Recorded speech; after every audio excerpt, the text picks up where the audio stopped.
حبايبي ازيكم؟ النهارده هنعمل مع بعض البط في الكيس الحراري في الفرن. بفرم بصل وبحط عليه ورق لورا وحبهان وفلفل وملح، بقلبهم مع بعض كويس، وبكون غاسله البط كويس ونقعف ميه بملح وليمون. بعد كده بصفيه وابدا اتبله بالتتبيله دي تحت الجلد وفي قلبه بالشكل ده.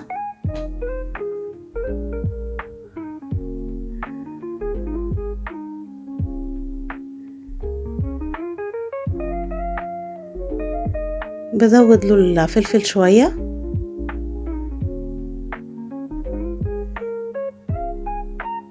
دي اول تتبيله ليه. بعد كده بعمل له خلطه تانية بحطها عليه قبل ما احطه في الكيس.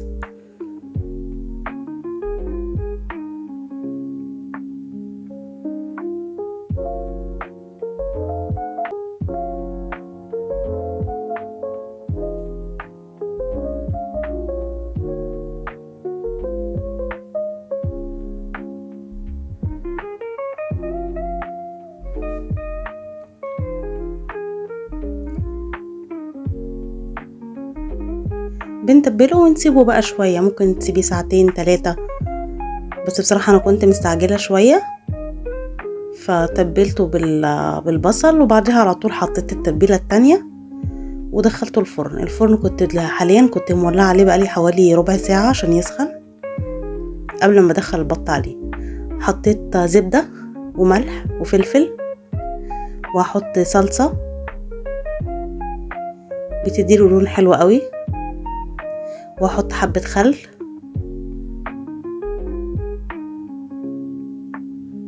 هقلبهم كويس مع بعض.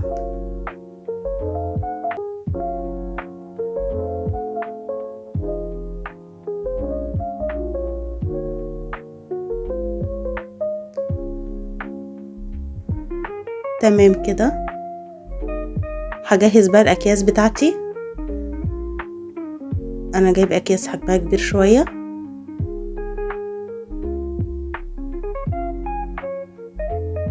بحط فيه معلقتين دقيق، وبتأكد ان الكيس من كل ناحية واصل له الدقيق. بحرك الدقيق بالشكل ده فبيغير معايا لون الكيس، يبقى مغير شوية كده. والكمية بتاعت الدقيق اللي هتفضل في الكيس ده هحطها في الكيس التاني، وتقريبا معلقة ونص دقيق كفت لي الكيسين.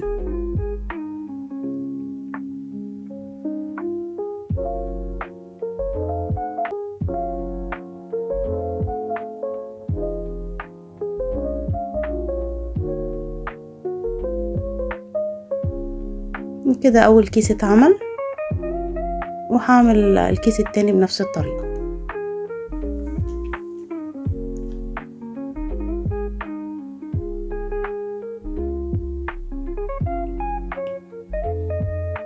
اخدت الدقيق من الكيس الاولاني وحطيته في الكيس التاني،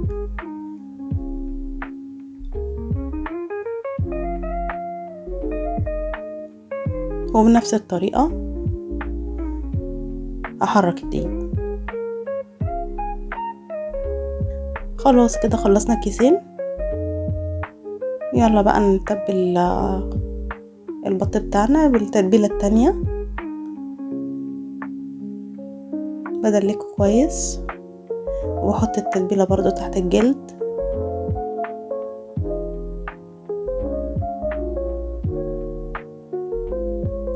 ميزة تسوية البط في الكيس الحراري في الفرن ان كل الدهون اللي فيه بتنزل، بيبقى اخف شوية في اكله، يعني مبيبقاش فيه دهون كتير موجودة. اي دهون حتى في الجلد او تحت الجلد بتنزل في الفرن.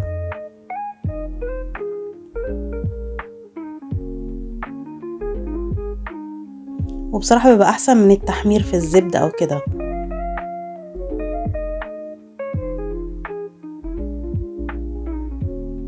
تمام كده، تبلنا اول واحدة، نحطها في الكيس.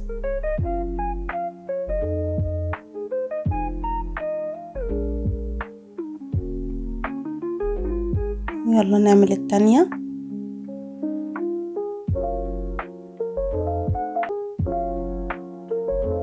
وبنفس الطريقة.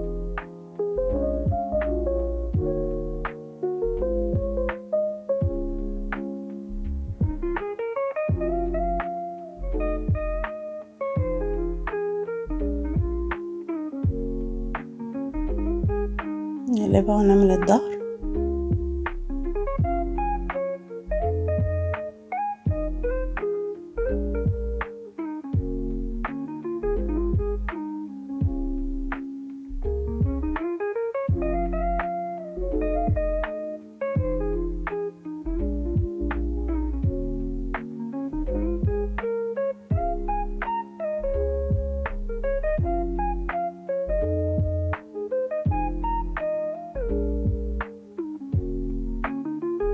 هبدأ بقى الف الكيس كده عشان اربطه.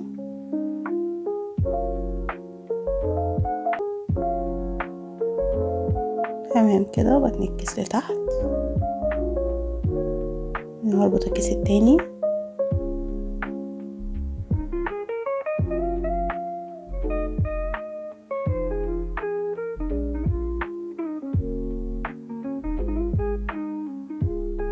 كده خلاص خلصنا. باخد بقى حرف الكيس كده وبقصه بالمقص، وبعمل فتحة برضو في الكيس من الناحية التانية عشان الكيس ما يتنفخش في الفرن او ان هو يتفتح.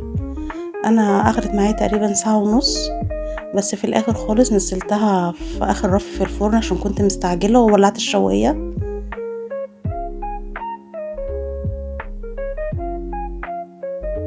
هنا التصوير مش موضح شكل البط، بس هيبان دلوقتي لما اطلعه.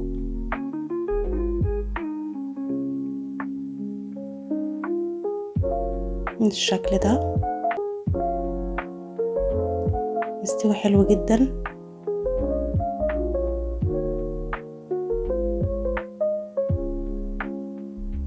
هو سخن شوية فمش قادرة ان انا امسكه بايدي.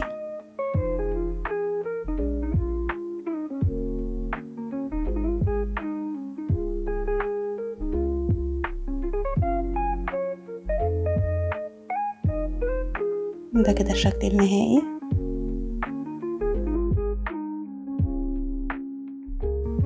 وطعمه كان حلو جدا، جربوه بالطريقة دي ان شاء الله يعجبكم. بألف هنا.